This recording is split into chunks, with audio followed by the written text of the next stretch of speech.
Hello my friends, I'm Rich Larson and I'm the IRC Tire Guy. Today, I want to show you guys my personal bike.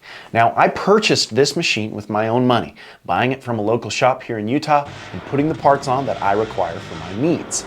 The reason I want to talk about my personal bike today is I'm assuming most of you believe I get free bikes. Now, I have received free bikes through my career, whether that be through sponsorship or testing for a brand. Although everything I've said in my reviews on these machines has been my honest opinions. Whether you believe that or not, it's the truth. Often I'll get an email or a direct message that says something like, if you had to buy a bike with your own money, which bike would you choose? That's what I want to show you today. Now, each brand has its own characteristics and advantage in differing situations. I personally ride a lot of technical hard enduro terrain. Enduro cross styles, I like boulders. I also do a lot of clip style riding, right? Going for views on Instagram, some occasional turn track, sand track, and moto. We've spoke about the importance of being an adaptable rider in previous episodes. I prefer to be as well-rounded as possible. So what bike would I choose for all of those tasks? Again, I purchased this machine with my own money. This is the 2023 Beta 300 RR Race Edition. I bought this bike from a local dealer called Cutler's here in Orem, Utah.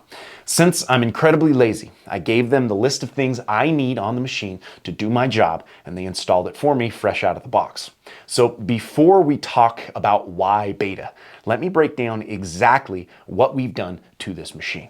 Of course, we went with IRC JX8 Dakota rear tire, as well as the VX30 front tire, with mooses in both front and rear.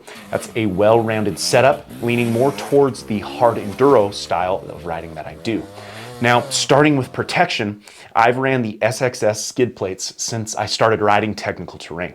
The plate and linkage protection is key for not only protection, but gliding over those obstacles without getting hung up. I always add bulletproof radiator guards and front rotor protection. I've also added the Ares rear rotor protection, and I love the ease of installation on these.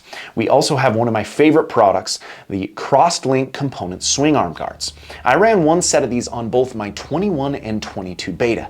That's how long they lasted. 2 bikes. It's a killer product. I had Cutler's add a Beta factory fan as well. They also removed the lights, horn, and speedometer that comes stock on the bike. I found out early on I end up breaking those, so to save me the hassle, I run a number plate. On the side of controls, I had them add Astra off-road handlebars. This is the Aurora series. They have a 32mm bend. It's a lower than stock bend, and they work really well in those steep hard enduro situations. With suspension, we set the sag at 115mm, and we started with the purple soft settings shown here. After testing this new valving and seeing they've softened it slightly, I changed the settings closer to blue, or the sports settings. But we'll talk more on that later. With jetting, I've started with the book settings shown here, but after testing, I changed to a Suzuki NECW needle on clip 3 and adjusted the pilot to a 40. The main stayed the same.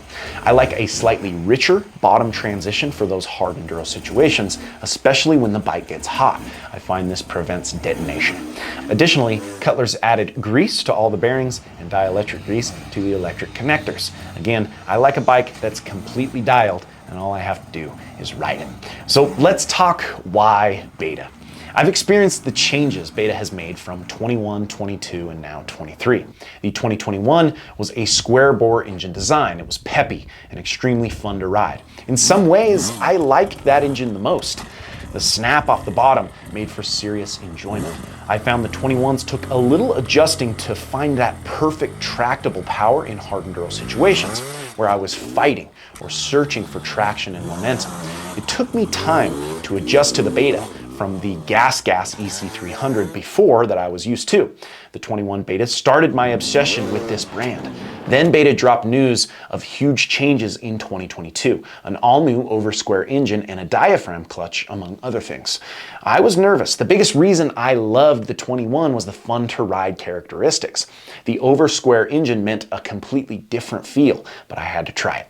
The bottom end of the bike was noticeably different, more tame, but in my final opinion, actually better for hard enduro. The ability to hold traction was undeniable on the 2022. Beta still maintained that fun-to-ride engine characteristic. With the much lighter clutch pull of the diaphragm clutch, I was even more hooked. Simply put, I have the least number of complaints about the Beta compared to any other brand. They solidified the reason why I ride, to forget I'm doing anything, allowing me to clear my mind and disappear into existence. It might sound kind of corny, but this bike does it better than any other bike. When you jet these right, the sound is perfect. It resonates with me. No bog, no three-stroke, no ping, no uneven ascent or descent of RPM. The exact sound to make me forget I'm there. That's everything for me. We see a similar machine in 23, with a new look and thinner shrouds that I really like. The overall biggest change is the KYB shock, replacing the 22's Sachs shock. We also see revised suspension valving in the forks. This is the most noticeable performance difference on the 23. It was amazing to me how much better the KYB shock feels. It's almost like I have more stroke, but a more planted feel. I need to continue testing, but I believe I can run a little less sag than usual. The new shock feels like it may be helping in the traction department in those technical situations. I like the new valving on the 23's forks. It feels softer than the previous year and seems to stay in the stroke easier. I actually stiffened it up 3 to 5 clicks from my usual starting point setting. Now, I may have to adjust my mid valve. This prevents a topping out feel when the suspension is quickly fully extended. I noticed this happens occasionally when setting the fork rebound more than 10 clicks back. Again, this is initial, so I'll assess more as I put additional time on the machine. Of course, I'll continue testing this machine and other brands in the future. I'd love to test them all.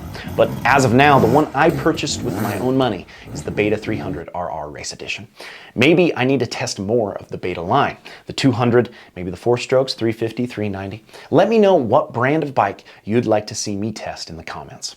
I hope you enjoyed this episode, and if you're enjoying the channel, make sure to like, comment, and subscribe, as well as follow us on Instagram at IRC Moto and my personal Instagram page at RichLarson511. And until next time, keep shredding.